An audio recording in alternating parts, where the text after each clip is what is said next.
In the meantime, gas prices keep going up, soaring 40 cents a gallon just the past year. My next guest with a plan to cut them right now. I'll start by getting rid of the gas tax. Republican Alaska Governor Sean Parnell joining me now.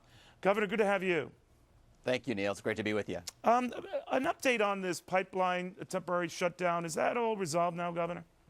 It is fairly resolved, but really the key issue is to put more oil in that pipeline, create more jobs, reduce the cost of gasoline at the pumps for all Americans. That's something we want to do in Alaska and something we're being stymied right now at doing. All right. Now, getting rid of the gas tax.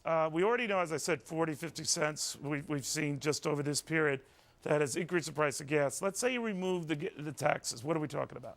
Well, we're talking about a state gasoline tax, not the federal gasoline tax. Alaska's gasoline tax does not go to road maintenance or anything else. It goes into the general fund. And I just believe, as many Alaskans believe, that the people can better spend their money than the government. Well, how much is your state tax? It's 8 cents a gallon. All right, so you're still net what, 32, 34 cents, right? Correct. So it helps. Well, that's the way we feel. I understand. This government shouldn't be taking money from the people. It's their money, and we don't need it.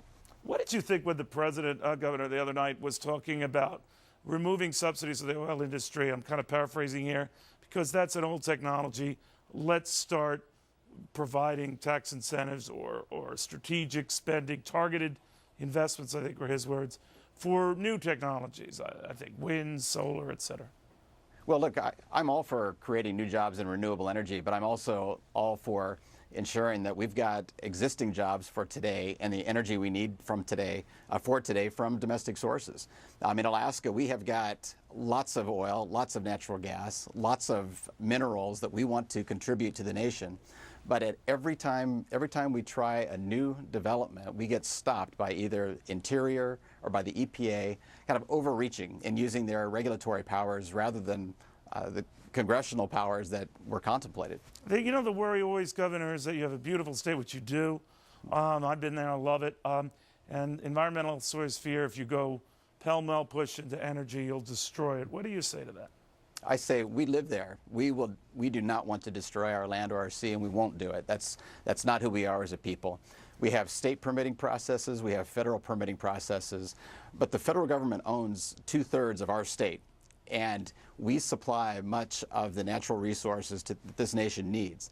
And when we cannot explore for oil, say, in our shallow offshore waters, that's the loss of 35,000 jobs. That's $72 billion of payroll. So if we're talking about economic growth and jobs, then we need to be able to create those jobs in Alaska, in the Gulf of Mexico, all across this nation, rather than just focusing on one narrow sector of the economy.